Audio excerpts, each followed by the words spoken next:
పొదరిల్లు serial ఈరోజు episode చాలా ఎమోషనల్గా సాగింది. అసలు ఈ ఎపిసోడ్లో ఏం జరిగిందో మనం ఈ వీడియోలో చూసి తెలుసుకుందాం.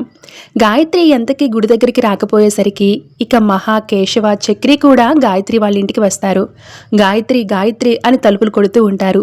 ఇక గాయత్రి వచ్చి డోర్ తీసేటప్పటికి, ఏంటి గాయత్రి ఫోన్ చేస్తుంటే స్విచ్ ఆఫ్ వచ్చింది, ఏంటి నీ కోసం ఎంతసేపటి నుంచి వెయిట్ చేస్తున్నామో తెలుసా, అయినా లోపలే ఉండి ఎన్నిసార్లు తలుపు కొట్టినా తీయలేదేంటి, నీకోసం ఎదురు చూస్తున్న మేమంతా పిచ్చోళ్ళం అనుకుంటున్నావా, మాట్లాడవేంటి, నీ పెళ్లి గురించి మీ ఇంట్లో వాళ్ళకి ఏమైనా తెలిసిపోయిందా, అందుకే నిన్ను బయటికి రానివ్వకుండా గడియపెట్టి లాక్ చేశారా, ఫోన్ స్విచ్ ఆఫ్ చేశారా, చెప్పు గాయత్రి, ఆ పని చేసింది మీ అమ్మైనా, అవసరమైతే ఈరోజు మీ అమ్మని చంపైనా సరే నిన్ను తీసుకుని వెళ్ళి పెళ్లి చేపిస్తాను అని చక్రి అంటూ ఉంటే, ఏంటి జరిపించేది, ఇప్పుడు మీరు వెళ్ళి ఆవిడతో గొడవకు దిగుతారా, అసలే ముహూర్తానికి టైం అవుతుంది, ఇంకా ఆలస్యమైతే గుడి కూడా మూసేస్తారు, ఇప్పుడు ఆవిడతో గొడవ ముఖ్యమా అని మహా తిట్టేసరికి, పెళ్ళే ముఖ్యం అంటాడు చక్రి.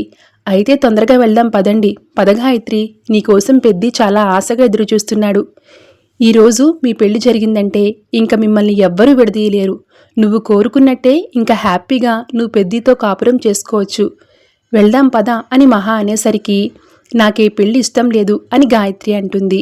ఆ మాటతో చక్రి, కేశవ, మహా ఒక్కసారిగా షాక్ అవుతారు. ఏం మాట్లాడుతున్నావు గాయత్రి అని మహా కంగారుగా అడిగేసరికి, అవును, నాకు బావని పెళ్లి చేసుకోవడం ఇష్టం లేదు, నాకు బావే కావాలి, బావని తప్ప ఇంకెవరిని పెళ్లి చేసుకోను అన్న నువ్వేనా ఇలా మాట్లాడుతున్నావు, నువ్విష్టమంటేనే కదా నీకు పెద్దికి పెళ్లి చేస్తానని మాట ఇచ్చాను, నువ్వు ఒప్పుకుంటేనే కదా పెద్ది ఇలా పెళ్లి చేసుకోవడం వద్దన్నా తనని ఒప్పించాను, అందరినీ ఒప్పించి అన్ని ఏర్పాట్లు చేశాక ఇప్పుడు పెళ్లి ఇష్టం లేదంటావేంటి అని మహా కంగారుగా అడుగుతూ ఉంటుంది. చెప్పవే, నిన్ను మీ అమ్మ బెదిరించింది కదా అని చక్రి అడిగేసరికి, నన్ను ఎవరూ బెదిరించలేదు, నన్నెవరూ బ్లాక్మెయిల్ చేయలేదు, మరి అలాంటప్పుడు ఈ పెళ్లి ఎందుకు వద్దంటున్నావు, ఇందాక ఫోన్ చేసినప్పుడు కూడా మా అమ్మ వెళ్ళిపోగానే వస్తానని చెప్పావు కదా, అసలు ఏమైంది గాయత్రి అని మహా అడిగేసరికి, నా ఇష్టం మారిపోయింది, ఉన్నపలంగా బావ మీద ప్రేమ చచ్చిపోయింది, అందుకే నాకు ఈ పెళ్లి ఇష్టం లేదు అంటున్నాను, ఇక మీరు వెళ్ళిపోవచ్చు అని గాయత్రి అనేసరికి, ఏంటి వెళ్ళిపోయేది, పిచ్చి పట్టిందా, కొట్టానంటే 32 పళ్ళు రాలిపోతాయి ఏమనుకుంటున్నావు, పెళ్ళంటే ఆటలుగా ఉందా, నీకిష్టం వచ్చినప్పుడు చేసుకుంటానని చెప్పి ఇష్టం మారగానే వద్దని చెప్పడానికి పిచ్చి పిచ్చి వేషాలు వేశావంటే చంపేస్తాను, నోరు మూసుకుని పద అని మహా అనేసరికి, నువ్వు నన్ను కొట్టినా తిట్టినా చంపినా సరే నా నిర్ణయం మారదు, అది కాదు గాయత్రి, ఒకసారి నేను చెప్పేది విను అని చక్రి అంటూ ఉంటే, ఇక అప్పుడు గాయత్రి, ఒక్కసారి చెప్తే అర్థం కాదా నీకు, పదే పదే డిస్టర్బ్ చేస్తావేంటి, నాకు మీ అన్నయ్య అంటే ఇష్టం లేదు, ఇంకోసారి మీరు ఇక్కడ ఉండి నన్ను చంపకండి, మీరు చావకండి, వెళ్ళిపోండి అని గాయత్రి తగేసి చెప్తూ ఉంటుంది.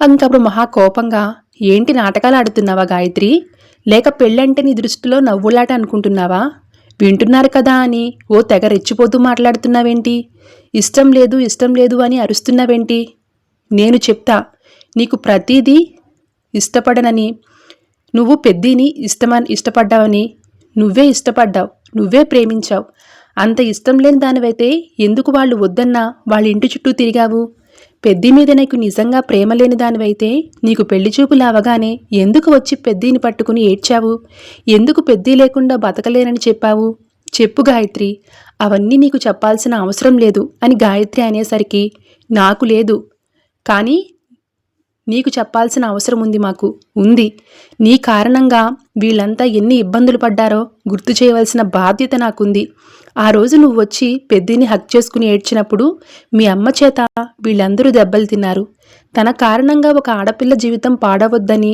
తప్పు నువ్వు చేసిన నిందను తన భరించాడు, నీ వల్ల పోలీస్ స్టేషన్కి వెళ్లారు, అయినా ఏ ఒక్కరోజు నిన్ను ఒక్క మాట కూడా అనలేదు, ఎవ్వరినీ అననివ్వలేదు కూడా, అది పెద్ది గొప్పతనమంటే, ఇన్ని రోజులుగా నువ్వు పెద్దిని ఇష్టపడుతున్నావని తెలిసినా, ప్రేమిస్తున్నావని అర్థమైనా, చివరికి నువ్వు తన అత్త కూతురివే అయినా కూడా ఏ రోజు తన మనసులో ప్రేమ గురించి నీకు చెప్పలేదు, నిన్ను పెళ్లి చేసుకుంటానని ఎవ్వరినీ అడగలేదు, ఇన్ని రోజులు పెళ్లి చేసుకోమని పెద్ది చుట్టూ తిరిగిన నువ్వు, తనొచ్చిన సంబంధాలు అన్నీ చెడగొట్టిన నువ్వు, తన కోసం ఆరాటపడింది నువ్వు, చివరికి తన భార్య అవ్వాలని ఆశపడింది కూడా నువ్వే గాయత్రి, ఈరోజు కూడా నువ్వు చెప్తేనే పెద్ది నువ్వు పెళ్లికి ఒప్పించాను, నువ్వు ఒప్పుకుంటేనే ఈ పెళ్లికి ఏర్పాట్లు చేయించాను, కానీ నువ్వేం చేశావు?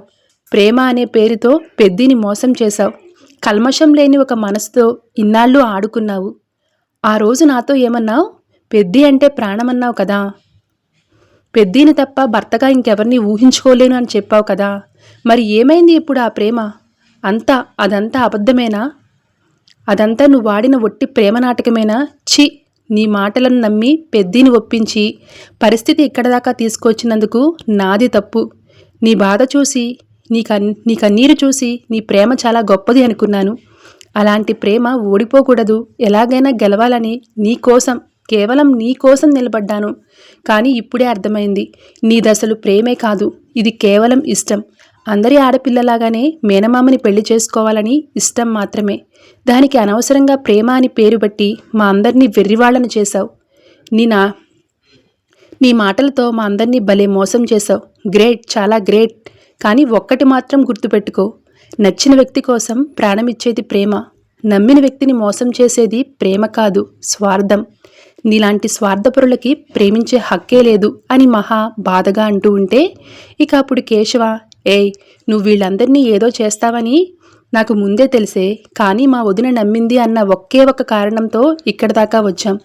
ఇంకొక్కసారి నువ్వు మా ఇంటికి కానీ మా అన్నయ్య దగ్గరకు కానీ వచ్చావో నా చేతిలో చచ్చేవే అని అక్కడి నుంచి వెళ్ళిపోతారు. ఇక గాయత్రి లోపలికి వెళ్ళి ఏడుస్తూ జరిగిన విషయాన్ని గుర్తు చేసుకుంటుంది.